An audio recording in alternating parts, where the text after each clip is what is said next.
Hello and welcome. Thank you so much for joining me, and thank you to a very special stream, my 500 subscriber celebration. And here to celebrate with me, I have one of my oldest and dearest friends, Junkshop Library. And I have one of my newest friends on with me for the first time, Mr. Bear. Hi, everybody. Hello. And Godless Engineer. And of course, Hello. everybody. Alabama time. Everybody knows Shannon Q. Hi. I'm not And sure I recognize Nervardia. Shannon. Oh, you. You don't recognize Shannon. I'm leaving. And we also have here Vice Rhino. Thank Hello. you, everyone. And I want to say hello to everyone in the chat. We have Julie LaVoice, Ricardo Oliveira, Nacho Witness, Jen's Little Corner, Hans Hanso, Ilya Moon, The Lone Wanderer. Let's see, B, the family. Did I miss? Oh, God equals the square root of -1. That name takes a. Robin's here. Yay, Robin. Doing homework as usual. Okay. And Mama Atheist. Welcome, Mama Atheist. Thank you and welcome Hey. to everyone. So, how is everyone on this fine evening? Good. Very good. Well, it's Good. morning for me, so no, it doesn't. I The keep future forgetting for that. me. Australia It's doesn't what exist. Doesn't matter. Oh, it's imaginary. Yeah, Not that it's why, not why are we even caring, really? Nope. Nova Let's just- Scotia and Australia, both imaginary. Imaginary places. Let's just be honest. We're in Delaware. It's a great day in Delaware. Yeah. And Caitlin, Inquisitive Quandary, and Cadence have joined us. Welcome.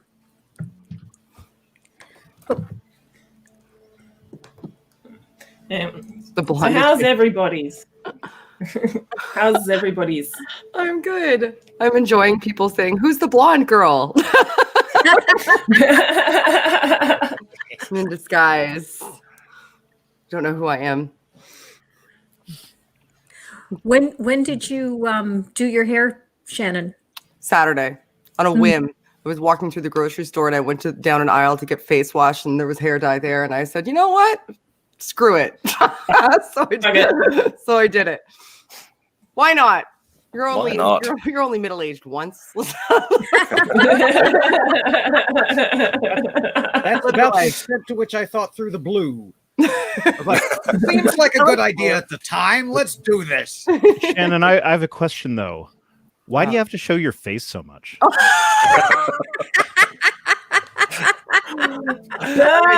I make bad life You need choices. some ice for that, Shannon. I will go and grab you some ice for that burn. Oh, jackass. This is why I don't go on streams with him because he's a nightmare. Nonstop. This guy. That's a bit of a non-starter though. This is like my first stream that I've been on in like a year. Yeah, that's true. When's your how long until your face reveal? According to Social Blade, it's going to be like early November. Yes. Okay. Mm. Really, I Oh, can't wait for that so that you can come host the line. Like, Yeah, I'm excited for that too. needs to happen. Needs Well, to you've already happen. done your Well- face reveal on your gaming channel. I was Exactly. there. I was going to say the same thing, actually. Yep. Nobody knows that. Nobody. It's like nobody subscribed to his second channel. My second channel does not qualify for monetization or anything. Like I was setting it up. I was like, oh, this will be good to have as a backup just in case my other thing goes. But nobody watches it, so I was like, okay.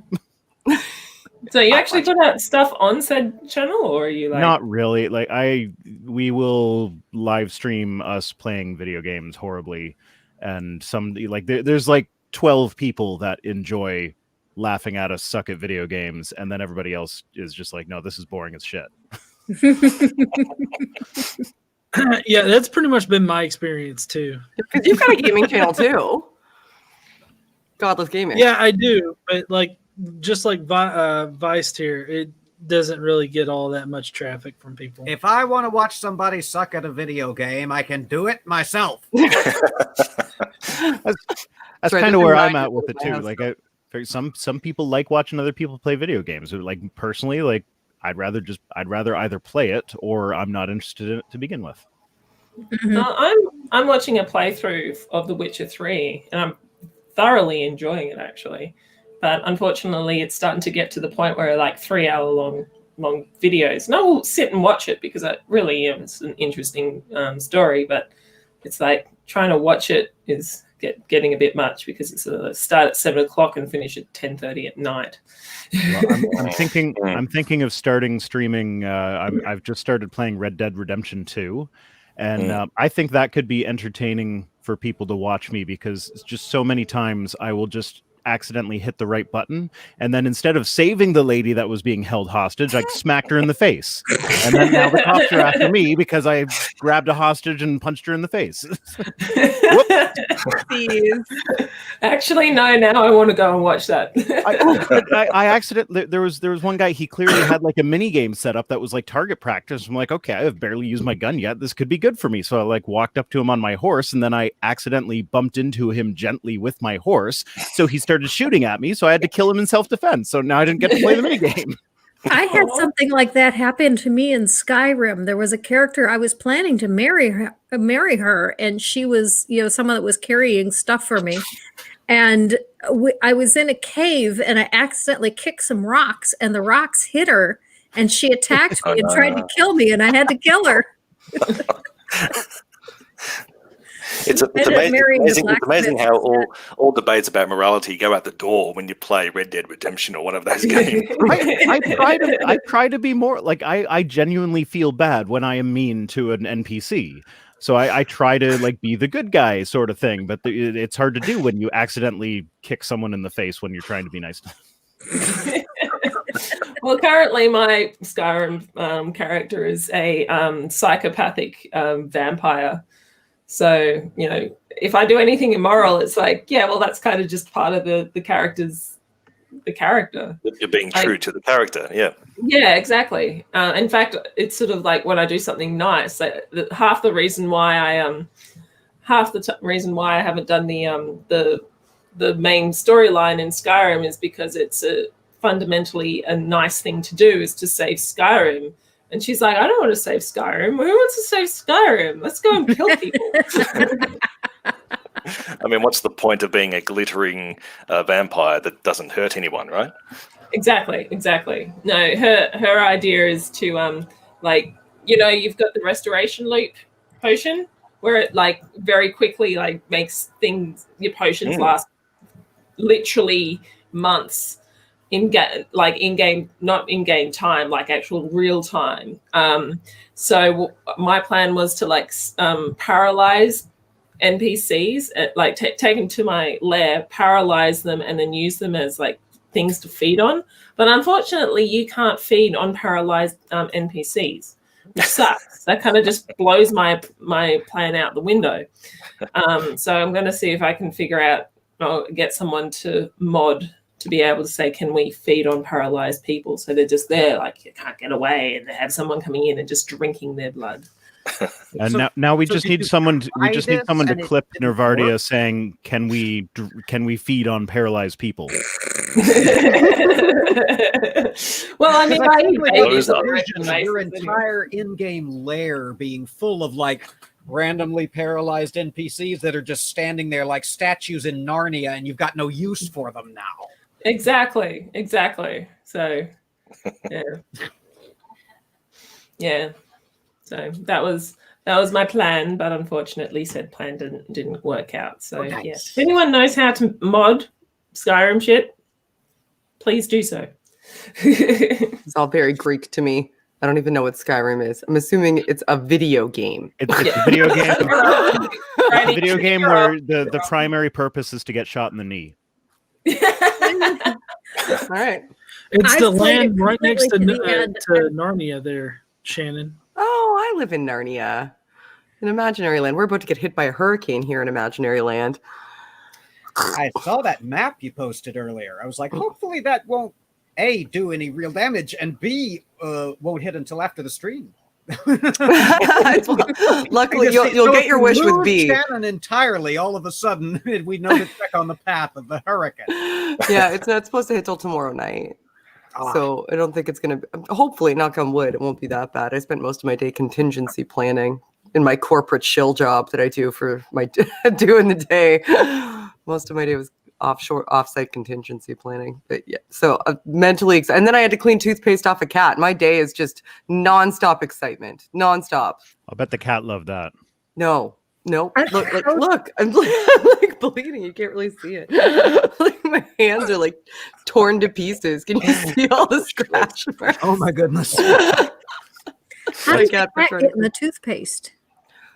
It's a mystery. My 9-year-old brushed his teeth and went to bed.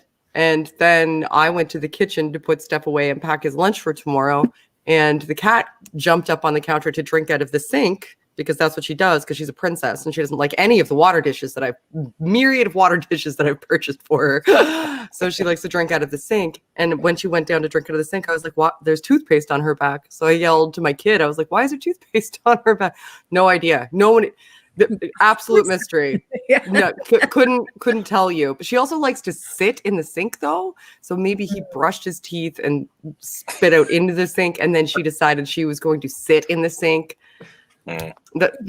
It's the best I can do. I don't know, man. I don't know. My life's a mess. Or maybe he didn't see her in there and he accidentally spit on her. See, that was the vision I had. He was brushing his teeth over the cat. Over the cat and around the cat, yeah. But whenever somebody's near the sink, she likes to be right there in case they turn on the sink so that she can lick the faucet, because she's weird. She's really weird. So that's possible too. Anything's possible in this house. I don't know, man. It's chaos. Aliens. I have no idea. I brought this though. I want to show this before I have to go. You sent this. You're the first person to ever mail me anything ever. And it was this, and you made it, and you have no idea how excited I was when I got it. It's so amazing. Great. It's always on my bed. I have to explain it to people because I bring it out to bonfires and stuff. And they're like, what does that say? Here's the thing. I made a religion. Would you like to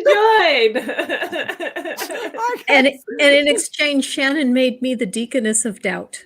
Yes. That's right. We're officially ordained. But I wanted to say thank you live on air to your viewers. And I think it was before you even had a channel that you sent this to me. So I don't have anywhere near as much time to do that kind of thing now. You're doing way more important things. I'm so glad you have the channel. I'm glad I got the blanket before you ran out of time though, because I love this. I did make that scarf for Junkshop. Yeah, I have a scarf too. Yep, and I made a scarf for Viced Rhino. Viced Rhinos was the most challenging thing I've ever made because I tried to put his logo on the scarf. And your blanket was easier because those letters are so big. Yeah. When I tried to make it down on the size of a scarf, I could not get enough detail into the stitches to make it look right. So I ended up taking the letters off. Oh my. And then I didn't get as much detail as I would have liked to on the Rhino either, but it doesn't look bad. It's good. I like it. You're a good egg, Granny. Very good egg. Thank you. Good egg. Very good egg. And I think Rhino had an impact on you, right? When you were pre-Trump and everything going on a few years ago.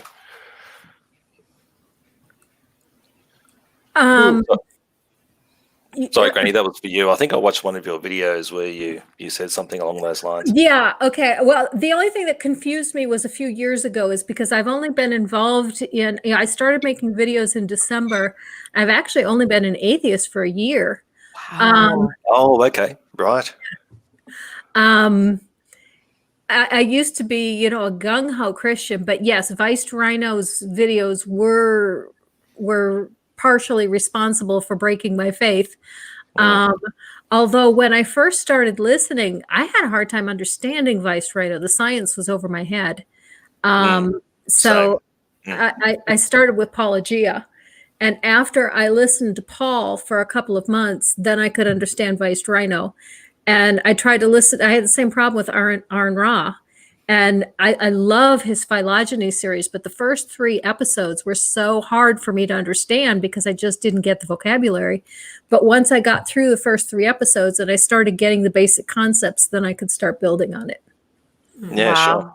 Yeah. Yeah, it was the same. I had to sort of break things down. Yeah. But yeah, it's one of my biggest challenges is looking at the science and trying to present the science in a way that is easy for most people to understand, but at the same time, not dumbing it down to a point where it's inaccurate. Yes. Or condescending. Yeah. I have that Or- same problem right. too.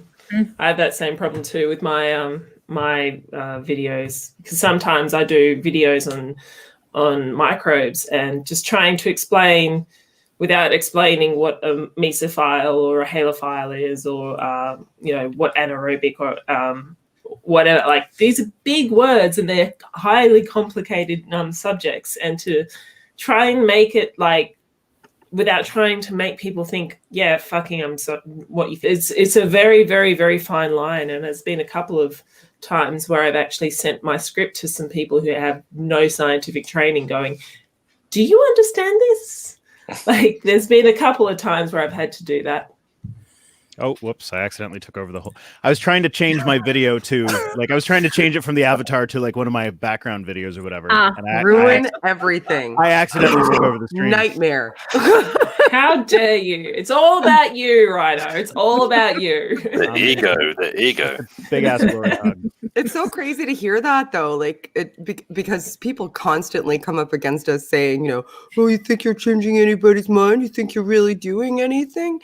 So to look at your journey is like, you went from viewing content creators to becoming a content creator, like in the course of just a little over a year. Yeah. Like, and it's now the time to say congratulations, Granny. Well done. Thank you. Yeah, congratulations. The one thing, though, it's not all that surprising about it is because before I was an atheist activist, I was a Christian activist. I worked just as hard trying to persuade people that Christianity was true as I now do trying to push atheism.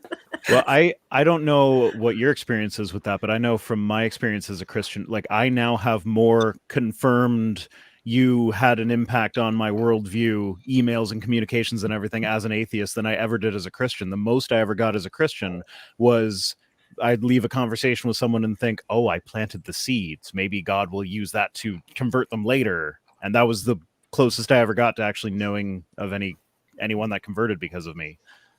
Whereas as an atheist, I have, like, I don't know, not tons and tons, but I have a good number of emails of people that have said, like, I have had a positive impact on their worldview.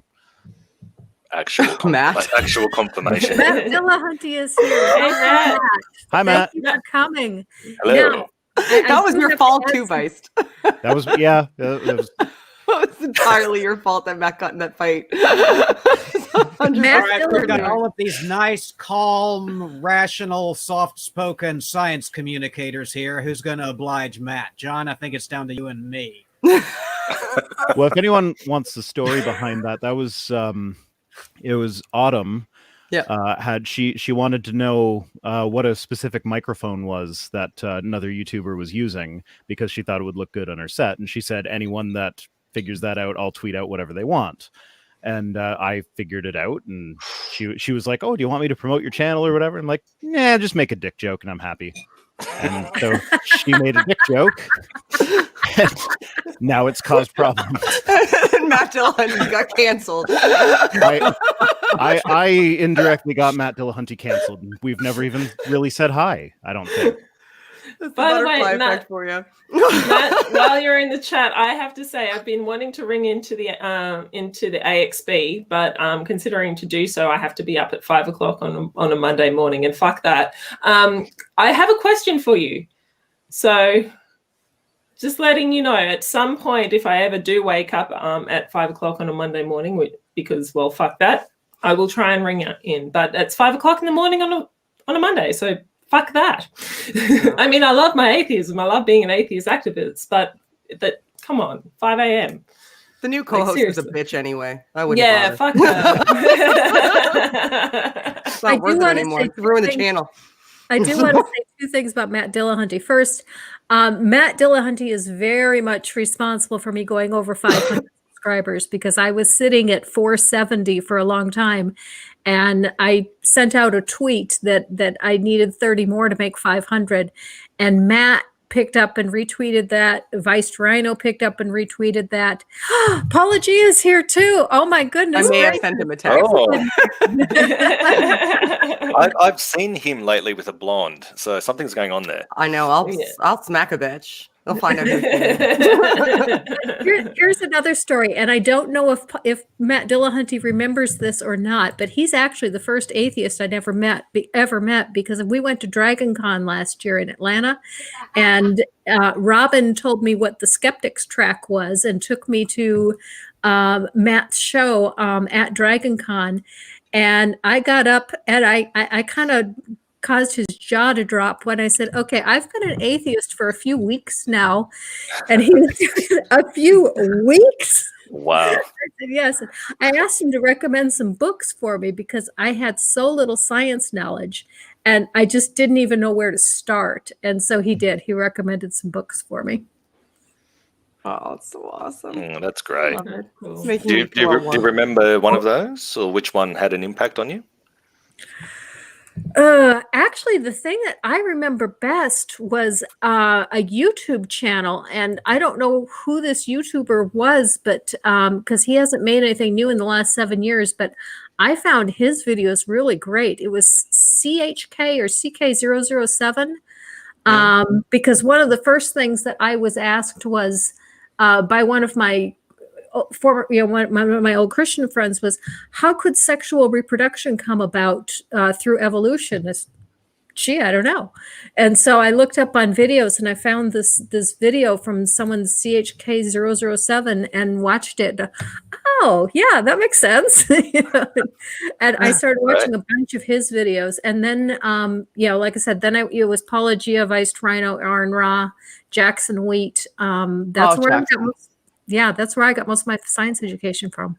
Jackson's the best. Jackson made a whale penis video because I called him out on Paul's channel. And also, Matt says, "Oh my god, I totally remember that." Oh, you do? What is that? Matt's good people. Matt's so brazen that I think that he gives off this air of like people maybe are afraid of him a little bit because he'll fucking tell you right to your face. But he's one of the nicest people I've ever met in my life. I hear Matt makes inappropriate jokes on Twitter though, so Hashtag me too. We all bit of cancel culture going on here. Oh my god. I am so SJWE too. It's like so bananas to me. I am like as progressive can be. And sometimes even I see stuff and I'm like, dude, I mean, really? Because in that instance, that seemed like a demonstration of misogyny to me. Like Autumn was like, I want dick jokes. Tell me dick jokes. This is fun. And she was having fun interacting with people. And then some dude flies in and is like, you can't make dick jokes to her. And Matt was like, she asked for them. We're having fun. I know, Autumn. We're friends. We're fine. And Autumn was like, yeah, we're fine. And he was like, no, this isn't fine. I'm going to tell you how to feel about this, Autumn, as the man here. And I'm going to mansplain what misogyny is to you, because that's not misogyny. Me telling you how to feel about something when you already explicitly told me how you feel out of your own mouth, because you maybe don't know how you feel, but I know how you should feel. That's how I read that. And I did not. Oh, the hurricane. She did not. There we go. Maybe mad. That cover. Shannon, try not to hold back anymore. Like I can see you're really repressing how you really feel. Have a problem trying to figure out what I think because I'm subtle. It's a problem. Well, I've actually got my dinner waiting on me, so it's awesome that you're hitting 500 there, Godless Granny, and I can't wait to see the 1,000. Yeah. So I'm sure it'll happen soon. And no thank time you at so all, much. because the 600 has already happened. Yeah. John has been really helpful in getting me started. He told me how to do the things that I needed to do to get started. And so John is very much responsible for my even being able to do this. But he also swears for you, doesn't he? Yes, he does. I kept those clips and I use them every once in a while. Well, you know what John did for me? When I was doing my series on Matt Powell's Science Falsely So-Called video, John is in that video. And so I just kind of emailed him and was like, oh, well, I'm just wondering if you want to tell your side of the story. He took time out on his wedding day to record his part for that. Oh, wow. Oh my goodness. So I always, that's how I remember his anniversary. I look what day that video was published and was like, okay, that's close to John's anniversary. That's really fucking awesome. Everybody great. has Yes. an awesome thing that John and KC did story. Legit, everybody does. Well, yeah. So that particular day, I mean, it was probably like either early in the day. I think I can't remember when I recorded it, but I mean, yeah, I mean, it was just a real quick thing that I could get done really quick. So I mean, it was no problem. Yeah, that was a fun series of videos. Well, I gotta head out and eat, but it was great seeing everybody here. Would you like to shill anything before you go? Do I want to shill anything? If you want to tell people what you've got on your channel? Oh yeah, so my I've got a video coming out on Wednesday where I kind of I handle David Silverman who has been putting out some kind of racist stuff lately. Kinda. Maybe a little bit. It's a little bit racist. Well, yeah. So I mean, he said some pretty blatantly hypocritical things in it, and some really a little bit Kinda. He's a flat out mess. So yeah, I've got that coming out on Wednesday, and that'll be a shit show for sure. But but yeah, so tune into my channel if you want to see. Preempting. Yeah, just a little bit of a shit show. If I have power and internet, I'll be there. All right. Fuck, I hate that man. Y'all have a I nice hate night. that. Happy 500 there, Godless Granny, and I'll see y'all later, okay? Okay. Bye. Bye. All right, bye. Yeah, David Silverman did full on lose his mind. That's a fact. Yeah. Silverman's a hunk of shit, really. And That's an I accurate don't statement. say that nice. I'm a nice person. I don't say that often, but he genuinely is a piece of shit. I When don't I know him very first- well. Was he ever good? I don't know. Now, the framework. I think when I first started with my online atheist stuff or whatever, I heard a couple interviews with him, and things that he said kind of resonated with me as far as like normalizing the term atheism and stuff like that goes. But I also had some pretty shit opinions back then, so I don't know if he was actually good back then or I was just bad, so I agreed with him more. Yeah. He definitely wasn't like this, like he is now. No, he wasn't anywhere near like. Not even close. But I think a lot of that has to do with the fact that now he's with that Atheists for Liberty organization, which is like a super alt-right atheist organization. I wish, like, part of me kind of wants to cover it a bit. He's got a position at an organization that's going to protect him from that sort of crap And incentivize him to act like this too. Yeah. Like it coincides very directly with his involvement with this organization. Him all of a sudden being very anti-Black Lives Matter. Like he's not even screaming about Me Too as much anymore. Now he's more so screaming about Black Lives Matter, and that seems to kind of align and coalesce with the mission statements of this particular organization, which will allow anybody in so long as you're not like a progressive liberal. They explicitly state that on their mission statement. So that's the organization that he now belongs to. So I really think that he's one of those people that just is capable of riding with the tide and enjoys having some degree of notoriety. And he's no longer able to have the respect and notoriety that comes with, being a progressive atheist activist. It's like that avenue is now gone to him. So in order to remain some degree of relevant, he now has to be sensationalistic because he's backed into a corner. He's run out of options, but he still needs to have that relevance. That's my hypothesis, because it just seems to kind of progressively be that way. Like the Me Too thing didn't work out for him, like going against that, because he did so many misogynistic things that he couldn't even act like he was holding the high ground. This is an instance where I think he can feel like he can use wordplay enough to potentially manipulate a large audience into thinking that he holds the high ground. But I lost every ounce of respect for him. And then when I thought I couldn't lose more respect for him, I found a new level of I have no goddamn fucking respect for you. And I named it after him. It's called David Silverman. Like anyway, sorry. I have opinions. Way to put it though. You expressed the entire character arc there so elegantly. I would have just said, I think he's a trash buffoon. And that's the difference between you and me. It's more succinct. Yeah, that's fair. That's also fair. He just really pisses me off. Part of me wants to talk to him, but the other part of me doesn't want to give him any opportunity to have anybody listen to anything that he says. And at this point, I have a larger platform than him. Okay. So I don't see the benefit in it aside from morbid curiosity on my part and a desire. If you want, you can come onto my channel with him, and I'll just moderate. I just will just turn off my mic and just sit there and watch the dumpster fire between you and him. Nervardia loves to have misogynistic assholes yell at her on her channel.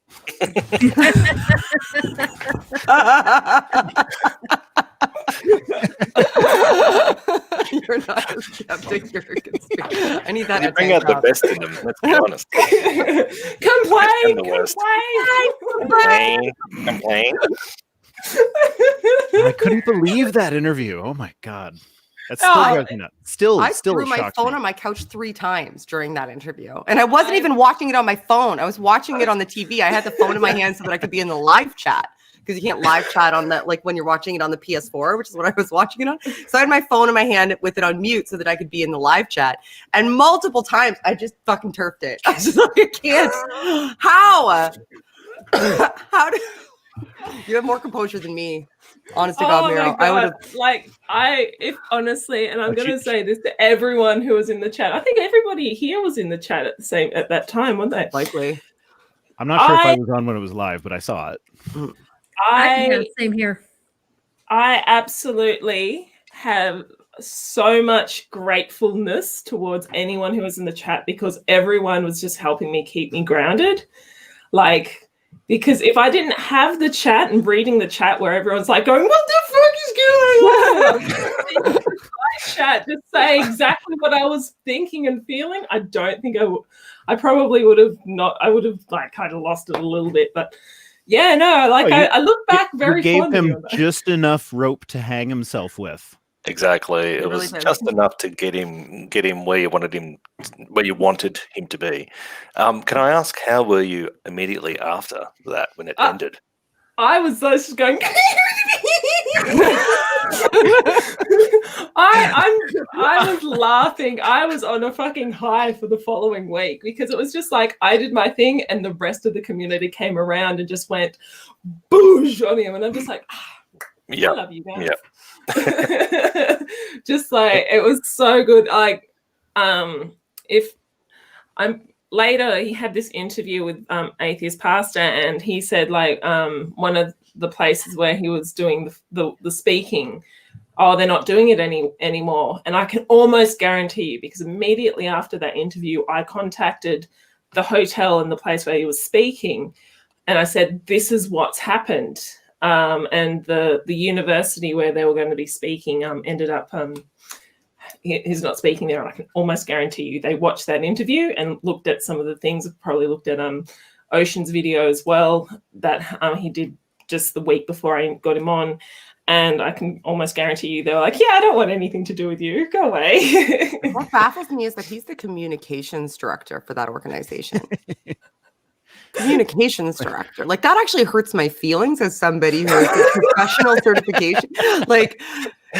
I watch him and I'm just like, how on earth do you think that this is an effective strategy for, dealing with what's essentially a crisis in your organization? you're the person that they put out in front of people to diffuse the situation, and this is how you consistently deal with it. But he ended his stream with me by asking me if I was going to be in the kitchen. A stream about misogyny, ostensibly for that he was attempting to prove to everybody listening that he wasn't misogynistic and that there wasn't misogynistic components to his organization. And his sign off was like, "Are you going to be in the kitchen at Christmas? Because I'd like to come to your table." Like, the look on your face. Your self-awareness has to be a negative value, and I didn't even think that was possible. Oh my god. Yeah, no, it's just sort of like, what? He's incredible. Like you can't say he's not communicating. He's just communicating bad things. Bad. No, if he's making phonemes and morphemes, I will give him that. Those things are happening. But it's just, it's really funny because he got, again, that interview with Atheist Pastor, he got a little bit shitty about the fact that IAA was, I'm hearing, sorry. Like IAA was like very similar in name and whatever. And, you know, he was really shitty about the fact that IAA had a similar name, basically. And anyway, he starts talking about skeptics in the pub. And I listened to a website called a podcast called Skeptics with a K, and they also have skeptics in the pub. And at that time, I was talking to to Mike March because I just released a video that was based on one of the articles that they that they talked about in their podcast. And I was like, okay, this needs to be said. So I put it out. It was the why is calling COVID-19 anything other than COVID-19 racist. So I was talking to him, and then that was when that interview came out. So I sent Mike Marsh just a message on Twitter going, "Oh, you know, have you heard of John Richards? Do you know anything about him?" And he goes, "Oh yeah, look, we fucking and said they were running skeptics in the pub, and John Richards was like, "Oh, have you heard of this person? Like, try and get them to come as a speaker." And they were like, "Okay," and it actually turned out to be John Richards in a pseudonym. No. Yeah. Oh boy. No. John Richards in a fucking pseudonym. So they ended up going fuck off, basically. And so the skeptics in the pub told them. No, I just need to wrap my head around this for a second. One second. So he approached them knowing that they had a platform and said, "You should have this guy on. He's amazing." Like, that's like me going to you going like, "Nervardia, I've heard of this atheist YouTuber. She's fantastic. She's phenomenal. She would be a great person to have on your platform. You should have her speak. Her name is Shannon A. And she's phenomenal." And then you're like, "Yeah, thanks, Shannon Q. I really appreciate you giving me that suggestion. You know, I like and respect you. I'll definitely take you up on that." And then I show up, and you as Shannon A. So, yeah. The balls that guy has. So just to keep the kids going call that on. orcs these days. That's orcs. Yeah. Can I just say, as long as we're talking about Michael Marshall, can I just point out that he did COVID? Did COVID? Yeah, there's a whole website and everything. Marshdidcovid.com. Oh, really? Mm-hmm. Yeah, it's I'm checking that out. It's a joke website set up by Eli Bosnick. He guests on their podcast sometimes, and so that's their thing, is they do their best to ruin his reputation anytime he comes on. Oh, okay. Fair. They have like a picture of him with like a syringe and a bat.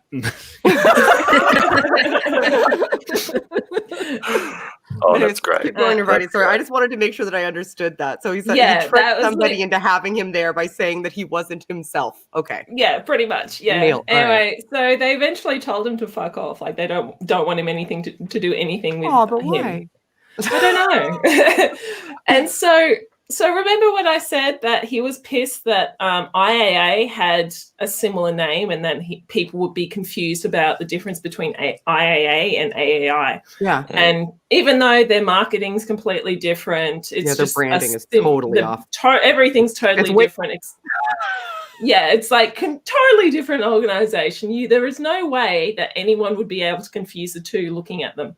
Anyway, so what John Richards ended up doing is he started a Skeptics in the Pub using the exact same marketing, the same logos, the same everything. Wow.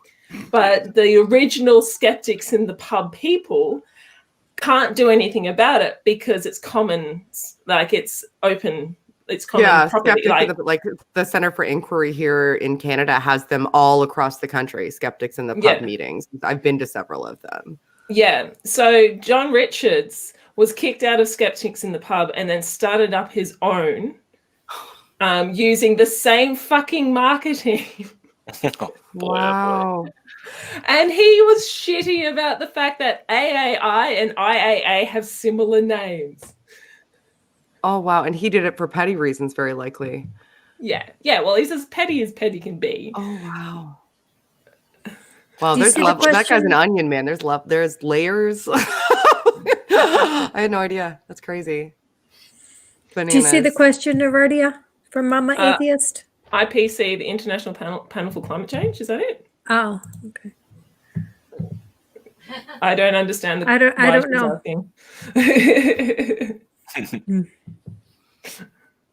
I'm just waiting. I'm waiting in the chat for her going. Waiting for the follow up for the second punch. Yeah. According to Google, IPCC is the Intergovernmental Panel on Climate Change.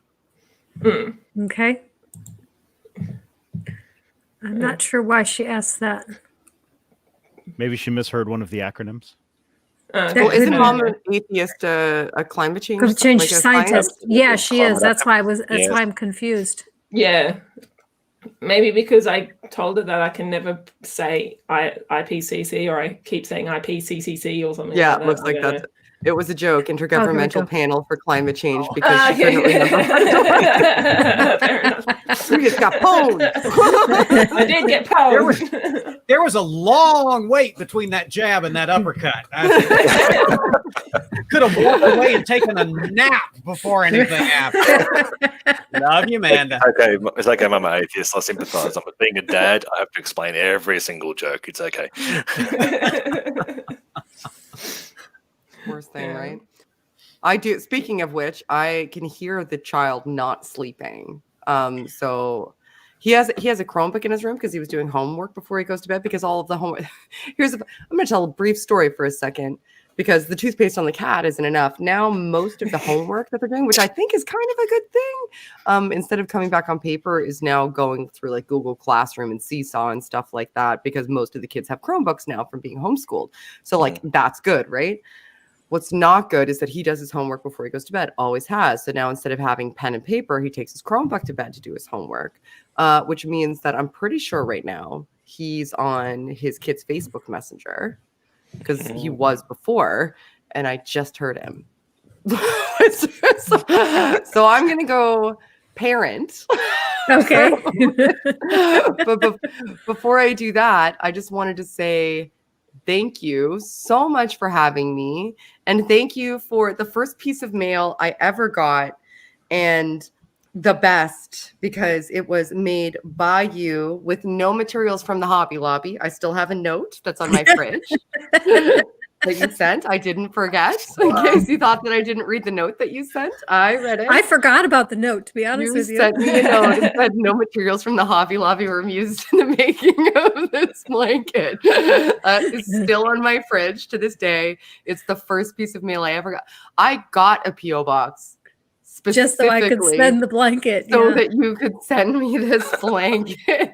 And you don't know what it meant when I cried when I got it, because I had worked so hard. And when I put out that video, you can even ask Paul, he was here with me in Nova Scotia when it happened. And I was actually at my cousin's farm when I put the video out. I just hit publish because I was like, we're going to PEI tomorrow. I won't have to see if this idea fails, because I was really afraid that I was going to try to do something like and send somebody to college, and then I was going to have to like eat crow and come back with my hat in my hand and say, you know, it didn't work. Like I failed at this. And not only did it succeed, but it motivated somebody as amazing as you to create this for me as a result. And I got to send a trans person to college in Kentucky in the name of AIG. And Ken Ham got a thank you letter for sending a trans person to college. Can I that's a feather I will always have in my cap, is that Ken Ham got a thank you letter from the University of Kentucky saying, we really appreciate you sending all of these trans students to school to study science in your state. So when I got this, it just made me feel like maybe what people like me do matters. Yes, and it does. And it can make a real life difference in somebody's life. And somebody a million miles away who I'd never met in my life enjoyed that video enough to make this, and the effort. Thank you. I'm so glad you have 500. I hope you get 1 million more. I hope that your voice continues to be amplified. And I appreciate you wanting me to be here. And more than that, I appreciate you telling everybody your story. Well, thank you. That people means can relate so to it. much to me. I appreciate everything you did in launching me. You know, when I launched my first video, Robin was saying to me, Mom, don't be surprised if you only get 10 views. I had 250 views in the first 48 hours. Wow. And it was because of you and Paul and Vice Rhino promoting me. And so, yeah, and in the first video, I said, I'm going to buy a camera as soon as I hit 200 views. And I had the 200 views in the first 48 hours. I'm glad you're here. Thank you for being here. I hope you keep going. What you do is really, really valuable. And thank you for supporting us. And I hope that we've returned the favor, and you deserve it. And you have. Thank you so much. All right. And thank you for coming. I'm going to go parent my. Okay. Any opportunity a 9-year-old has to not go to bed, they're going to take it. That's my parenting advice for everyone. Have a good night, guys. See you later. Love Bye. Bye. Nice to meet you. Yeah, so Shannon makes a difference. I make dick jokes. We all contribute in our own way. Oh, how about fortes? Yeah, that's right. Specializations and fortes. Mr. Bear tears a hole in perfectly good, low-budget dinosaur priest movies. Exactly right. Everybody specializes in their own thing. Well, I try to be like Shannon. Before I make any sort of response, I try to be like Shannon and elevate the discourse, but it just devolves into something that I can't do it. I just can't do it. I try. That was what drew me to your stuff. The algorithm threw you at me for no readily discernible reason. When It was in the stars. It's okay. It was meant to be. Way back yonder when. And I was like, who the is this guy? And what is this bear business going on? And I watched like 5 then of your videos back to back. And subscribe, hit bell, all the YouTube things. I still remember being excited the first time I searched for Vice Rhino on YouTube, and it actually came up with my channel. Oh, really? Yeah. It took a while because like it would always show like rhinoceros videos that had nothing to do with anything I was doing. Well, mine. When I search for myself, it comes up with Mr. Bean and his bear, his teddy bear. So I'm trying to beat that. It's hard to beat Rowan Atkinson. It's hard to beat Rowan Atkinson. I'm up against Nirvana, so I'm fucked. Oh dear. Oh, you're going to revolutionize something. Don't worry. You'll get that. Just put like snakes in your tags, and people will Yeah, find that's you. true. That's true. Yeah. Yeah. I have a question for Mr. Bear. Is that your real voice, or do you use some kind of a modulator? Oh, this is my real voice. Yeah. Wow. Yeah. I like your voice. It's really cool. Oh, thanks. Thanks. Scotch. I don't smoke, but it's mostly Scotch. Yeah, I think that's what does it for me. It Not sounds too like much. you're delivering Not too much. ransom demands. No, I'm happy to send Granny a present. I'll make him an offer he can't refuse. No, I know Notcher does the voice modulation thing. No, he does. He does. Yeah. Yeah, for obvious reasons. Yeah. Yeah. Mama Atheist goes, I think Nervardia got me to Mr. Bear, which brought me to Vice Rhino. Weird round. Oh, okay. It's like a tour of the zoo. You go. I think I found Mr. Bear by accident. I think it was just suggested for me based on what I was already watching. Well, it was funny. I found you when you were in your first video. I saw your first video. That's how I found you. So it's funny. It must feed off each other or something. I don't know. I think so. Yeah. If I'm honest, I've never seen a Mr. Bear video. I thought you were only on Twitter. We interact on Twitter all the time, but well, yeah, I do like your tweets. Although to be fair, I don't actually watch very much YouTube because I don't have time because I'm always making you stop watching YouTube when you start making YouTube. Yeah, that is true. That is very true. I tend to be really selective with what I put in my watch later list. Yeah, so that includes you guys most of the time. So yeah, it's hard. It's tricky balance. Yeah, family life, YouTube life. That and also you just kind of don't want to do anything in regards to it. I've kind of gone on to the whole I don't want to even watch atheist YouTube content anymore. I'm in the community all the time. I need a break, and I usually just watch gaming channels now. That's your escape. Yeah, that's my escape. If I watch, yeah. I still watch for ideas.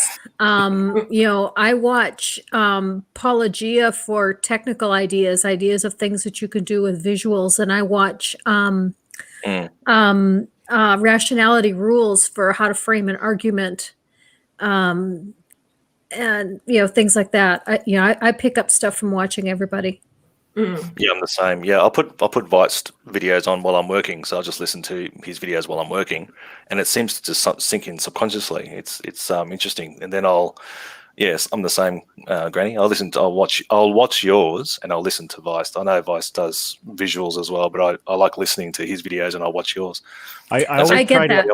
I try to do my videos in a way where like the visuals will be entertaining for the people watching, but they're not critical to the video, so you can just listen without. And like if there is something, like if there's text up that needs to be read, then I will usually read it out.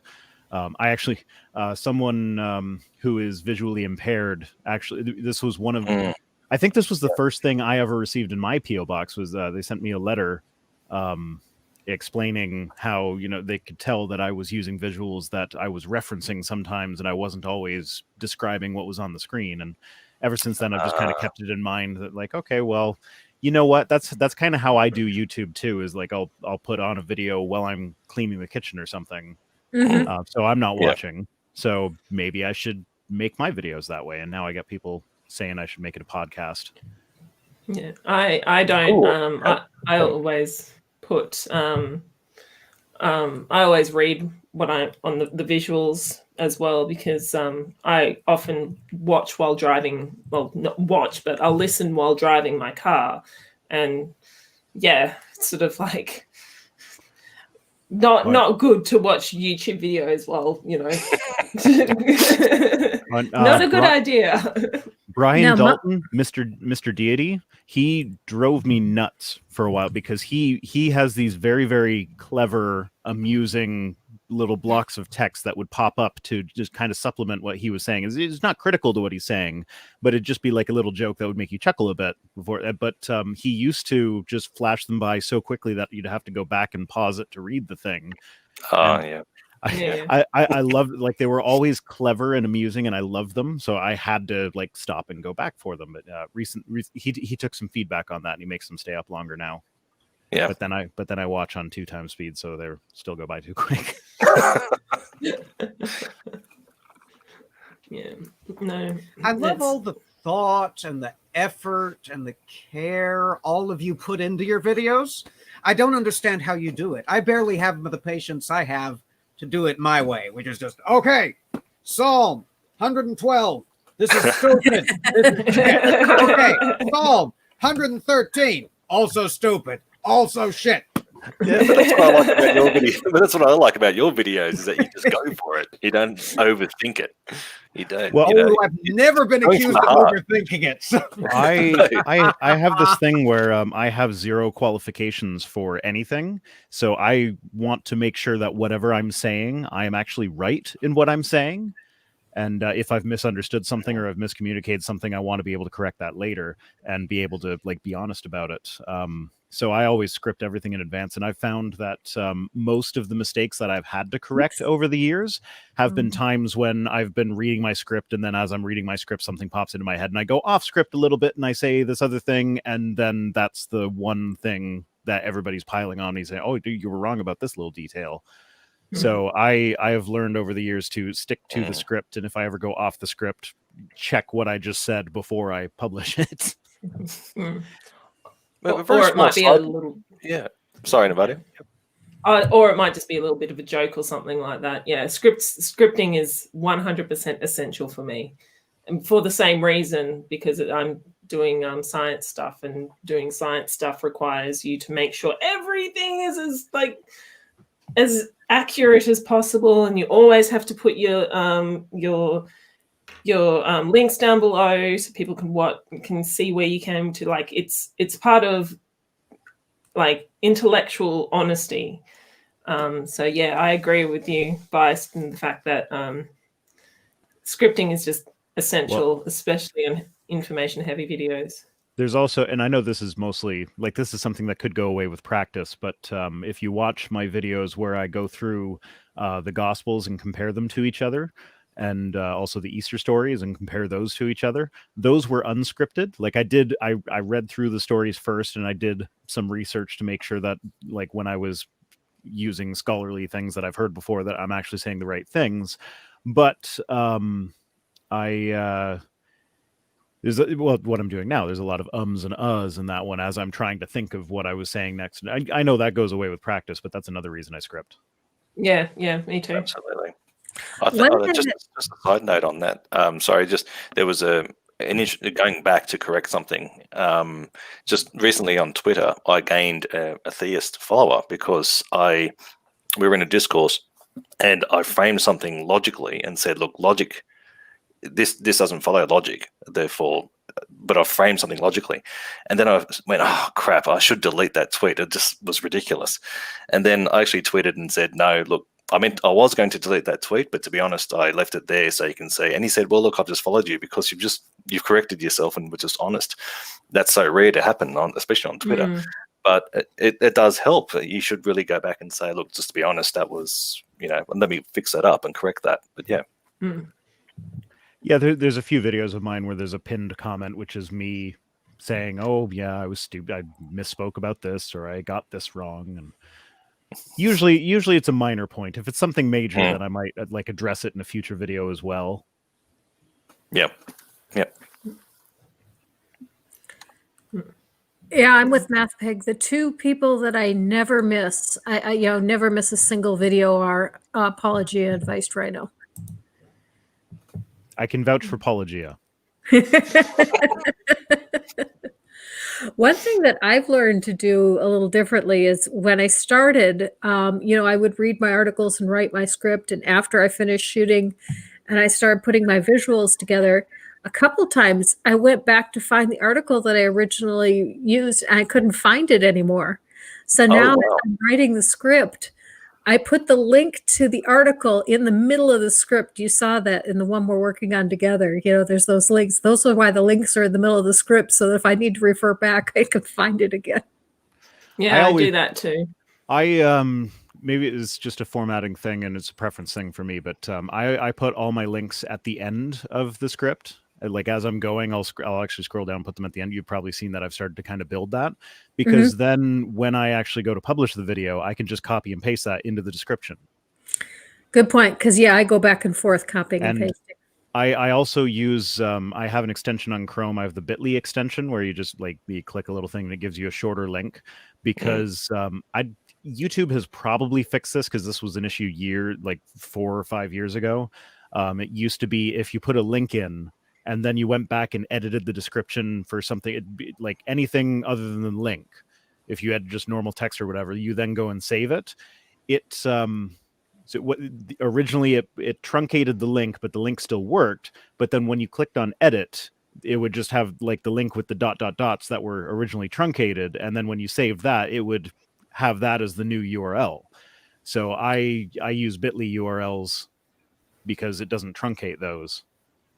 And I think it probably has fixed that issue by now, but better safe than sorry. And every now and then I get people who are like, oh, you use bit.ly links. I'm not going to click on something that I can't recognize. And it's like, okay, well, that's fine. You can Google, like the title of the article is also there. You can Google that if you want. Granny, I have to say a little bit of feedback. You are improving so much on your videos. It's good to see you explore what you can do with your videos. So I appreciate that. That's really good. I appreciate that. Well, thank you. A lot of that comes with just, playing with the editing program, and I'm going, what does this button do? Hey, that's cool. I got to use that sometime. We've all been there. Don't worry. We've all clicked on random buttons to see what they do. So yeah, it's good to see you doing that. Okay. On subject of editing programs and learning how to do things and like background stuff, there's one of my videos recently, I think it was the one with Ian Juby. There was a moment where he like paused awkwardly in the middle of a sentence for a good 3 seconds. And I took like an hour and a half out of my work schedule making my own little custom buffering wheel thing that I could put over top just as a joke while he's paused, thinking because he froze completely. And not a single person has commented on it. So like, I just spent an hour and a half learning how to do this, and nobody noticed because he froze so still. I guess they thought it was really buffering. That little 1.5 minute video that I put out called a bit of fun. Yeah. That took me 15 hours to put together. Oh, wow. Oh, my God. But that's because I've never done animation before, and I didn't know what I was doing, and I was trying to figure it out as I went along. I'll have to get on. I haven't seen that one. More power to you. Yeah. Yeah. You'll notice I don't animate, and that's why. Because like, I don't know. It's like, do I want my mouth to flap, or do I want to put out more videos? Yeah. Yeah. That's the issue I find as well. I found that I found that I've sped up with my animation and stuff like that. I don't do a lot of animations, but now that I kind of know what I'm doing, it's definitely sped up a lot. My editing is sped up a lot in speed as well, and I've been exploring editing yeah. Well, if I could just go through the things that have made my life so much easier with editing and recording and stuff like that. There are 3 things. First and foremost is the dog clicker. So I use that when I'm recording the audio. When you make a mistake, you click that. It gives you a nice little spike on the audio waveform, so you can see visually like, okay, that's somewhere where I need to go back and edit. Cool idea. You can also just clap in front of the mic, or some people just tap the mic. And it's like dog clickers $5 at a pet store, and that's probably the thing that saved me the most time. I also use the Elgato Stream Deck, which you can customize and have it do shortcuts for everything. So like I have, this is a bit more in depth, but I actually have a script written so that I can push a button on the Stream Deck, copy and paste the directory that I'm currently working in, and then that'll update all the buttons on my Stream Deck. So if I push the audio button, it'll automatically open my audio folder, or the video button will open my video folder. Handy. And it can also open like shortcut to frequently used programs and directories and stuff. So that's good for that. And you can use it for streaming.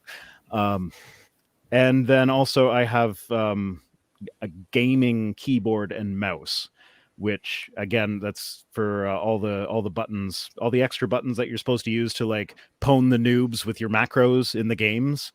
You can also program them to be macros in editing programs and stuff like that. So shortcuts that you use all the time, you can have it just keyed to a single button. And like these 3 things, like if I had to start over completely from scratch before I even bothered upgrading my microphone or anything like that, I would immediately dog clicker, Stream Deck, good keyboard and mouse with extra shortcut buttons. Okay. All right. Well, thank you. Excellent. That's really good to know. Yes, definitely. Although I think I saw you say that you're looking for your dog clicker more than your. Yes, I start out a good number of my recording sessions. Go, where's my clicky? Where's the clicky going? So this is where my this is where my 3D printer comes in. I'm gonna like 3D print a little hook that I can clip to the microphone stand and just hang it on that. Yeah, handy. But yeah, I think I'm gonna head out now. I've got a gallon of ice cream with my name on it. Cool. Oh. That sounds good. Because you know, Well, Appropriate for a celebratory evening. well, I was gonna say like there's a bear in the room, and I feel like that would be my excuse if I were the bear. It'd be like, oh, winter's coming, I gotta hibernate and pack on the fat. But no, it's just I like ice cream. But anyways, congratulations. That as an excuse, that's okay. Thank you. Do you want to share Congratulations, anything Granny. before you go? Well, Granny and I are collaborating right now. We haven't really discussed release details. It's probably we're aiming for Friday, I think. Okay. And I think it's going to be at least a two-parter.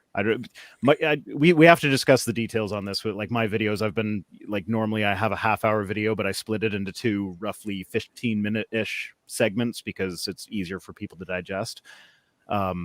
But yeah, so I'm not sure what the format's going to be when we release it. But Granny and I are collaborating, and we're aiming for Friday. Woohoo! Exciting. I'm also a bit of a departure, but I don't know when it's going to release. It's when I always work on like backup videos that I'm going to have in the queue so that I can like just schedule a couple videos and take a week off if I need to. And this is going to be one of those videos. I'm not sure when it's going to come out, but I am working on a video that is going to be story and examination of my time in a multi-level marketing thing. Because I spent about 6 years as part of an MLM, and we were like all in, and yeah, Wow. it was it's embarrassing, but you know it's a story that could help. For So sure. yeah, so look out for that as well. Okay. I was in an MLM for about 6 months, and I almost died in a car accident because I was working with them. I lost almost about I lost about $10,000 all up if you include the car. Oh yeah, we had an inheritance that we got right around the time we were in it, and it all went into investing in the business. And we also, on a road trip to one of the major conventions, we crashed our van with we had a baby in the vehicle with us. And it was like because they would encourage these extreme behavior, like, oh, you got to get there, you got to do everything you can to get there. If you have to drive all night, you can get there. And like, and you know, they'd be all fired up about it. It was like, no, these are actually dangerous practices. And like, I was driving all night through a snowstorm with babies in the vehicle, and we went off the road. Wow. But, Oh gosh. That's terrifying.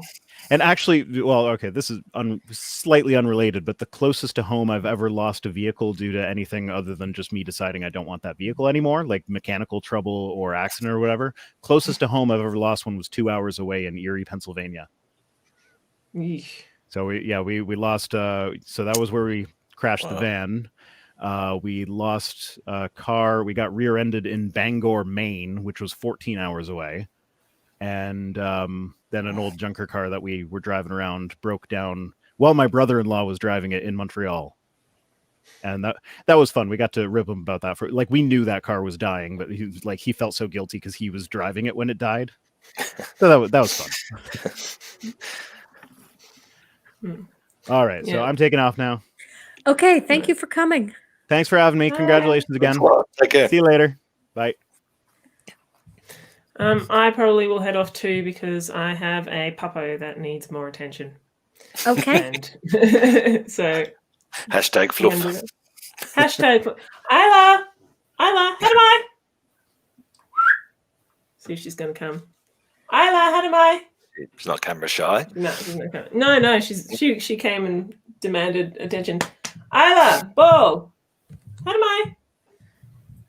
Yeah, so she's absolutely adorable, but she probably wants more attention. So how long have you got it for now? A few days? Just for this afternoon, because my ex, as I've mentioned, my ex is moving to New Zealand like next week, so I kind of want to spend some time with the puppo. And I'm Yeah, very sad. understandable. Understandable. Yeah, give her a big hug. I will. And yeah, so that's me. Shill wise, this Thursday I'm having a stream with some people who took purity vows, and I want to talk to them about how that affected them in their into their adulthood and stuff like that. So that's going to be happening on Thursday morning. Likely to change, liable to change without notice at any time because I'm a casual worker. So, but hopefully not. So yeah, it's going to be an interesting video, interesting stream, and hopefully also might have enough time to finish a script because the Ig Nobel Prize was awarded last Friday on Australia time, and it was absolutely hilarious. So I'm going to sort of like do a bit of a breakdown, like talk about the who did what and how they won it and what the things that they did. So yeah, I think that's hopefully going to be either this week or next week. So fingers crossed. Fantastic. Look forward to it.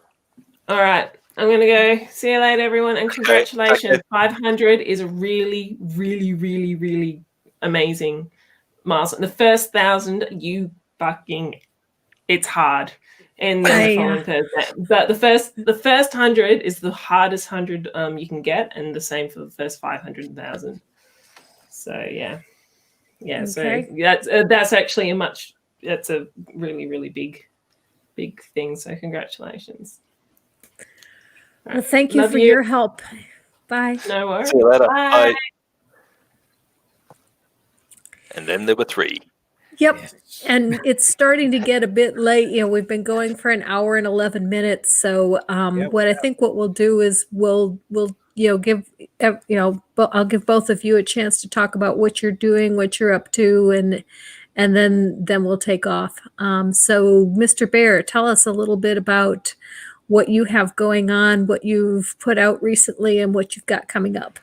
Yeah, sure. Well, I've recently reached out to some popular Islamic YouTubers to see if they'd like to talk to me about the recent republication of the Charlie Hebdo cartoons depicting Muhammad, because the perpetrators have gone on trial, I believe, recently, which is why they've republished those images. And there's been massive protests in Istanbul, I believe. So I haven't had any response. So I'm crossing my fingers I do get someone to come on my channel and talk about that. I mean, I've been interested in blasphemy lately and the notion of blasphemy. So I've recently talked about this with Randolph Richardson from Canadian Atheists. That was on my channel recently, which was a really good chat. Otherwise, I'm just doing the odd response video here and there. Just try to bring out something weekly and balance that with 2020. So, yeah, and just wanted to say a huge congratulations. I really love what you're doing, and I like how you're just very natural, analytical, calm, and humorous with your responses. And I really like your stuff. So I really recommend your videos, 21. So congratulations once again. Thank you very much. And Junkshop, what's going on in the library? Same old, really. We do improv Bible study thrice a week. We've been plugging away at this mess for 20 months and over 300 videos now. So we're in the middle of fall. Wow. And we're keeping on going verse by verse, come hell or high water. We're on track to end in another 20 to 24 months. We'll finally get to say, Amen, come Lord Jesus at the end of Revelation. And by then we'll be ready for him to come.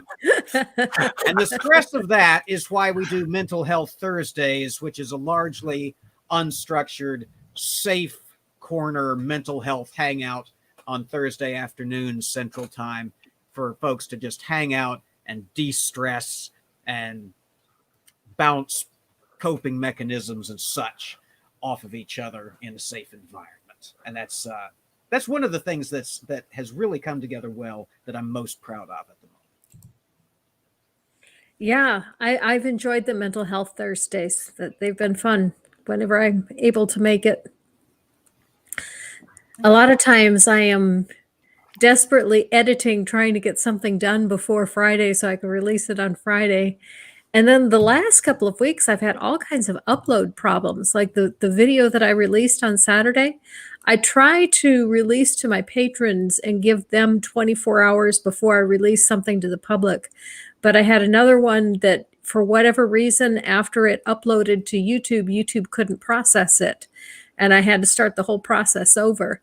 And I usually wait 5 or 6 hours to see if it'll process first before I do it. And so, the upload process takes about 4 hours. And so, if the video fails to upload, it usually takes a full day before I get it out again. So that's why, if I'm having uploading problems, I will often release to my patrons and then premiere it just a few hours later. Yeah. What were you gonna say, Mr. Bear? Oh, sorry, I just saw Purple's question there. No, I haven't seen Compelled Unbelievers video yet. No, but I'll take a look.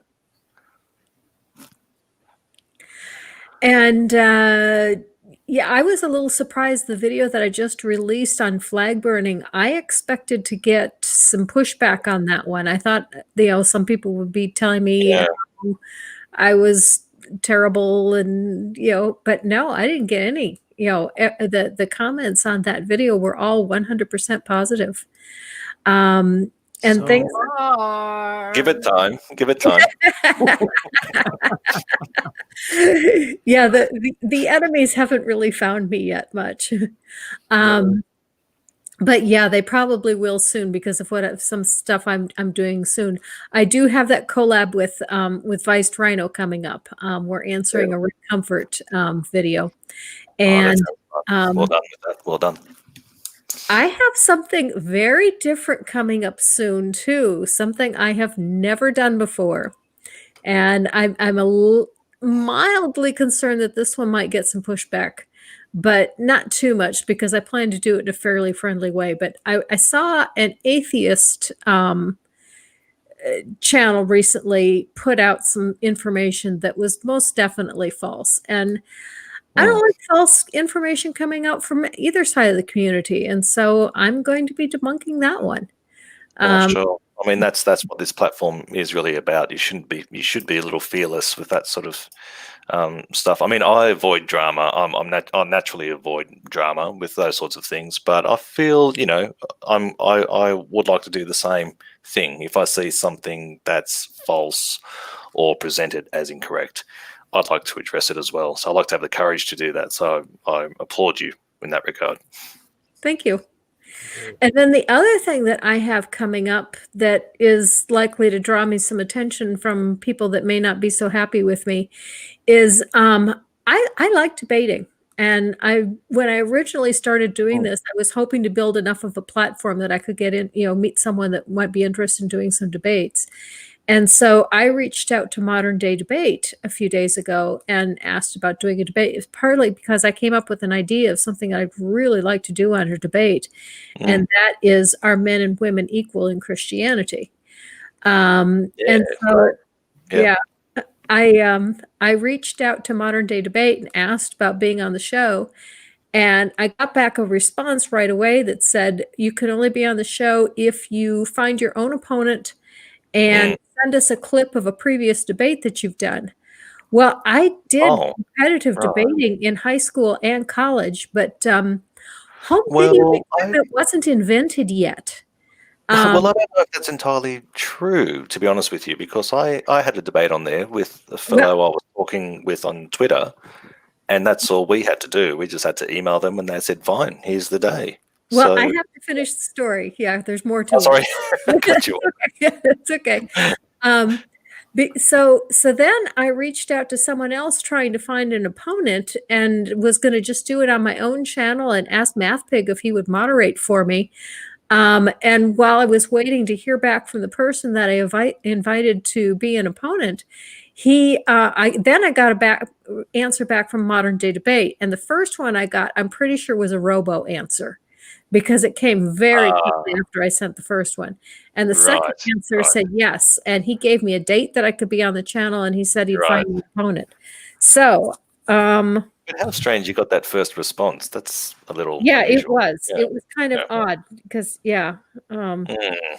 and I have not gotten any response from the person that I invited to come on, and I believe I'm going to be on Modern Day Debate a week from tomorrow, the 29th at 9 p.m. That sounds great. And would you like to go around their house and get them in order? What'd you say? Would you like me to go around your opponent's house and make sure they arrive on time? I don't know who my opponent is going to be. Oh, okay.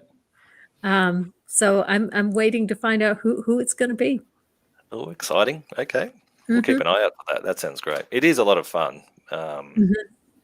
Yeah, I debated Ross Burns on should missionaries be banned.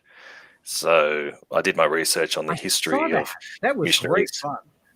Yeah, well, it was quite good. I really appreciated that they had us on. It was a lot of fun.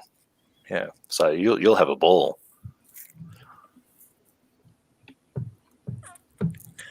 I think I will too, because I do enjoy debating.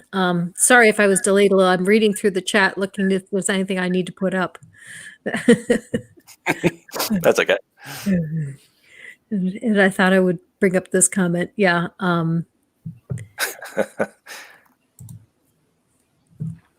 Okay, so with that, thank you for coming, Junkshop. Thank you for coming, Mr. Bear. Pleasure. If you are not already subscribed to Junkshop or Mr. Bear, please do. Both of them are well worth your time. And thank you to everyone in the chat who has come here. Thank you, Ricardo and Hans. And is it pronounced Leophilius? Leophilius? I'm not sure. Or Tangelo Grasso. Julie's here. Mama Atheist. Shannon Q. A lot of people in the chat. Thank you all for coming, and just live your life. Bye.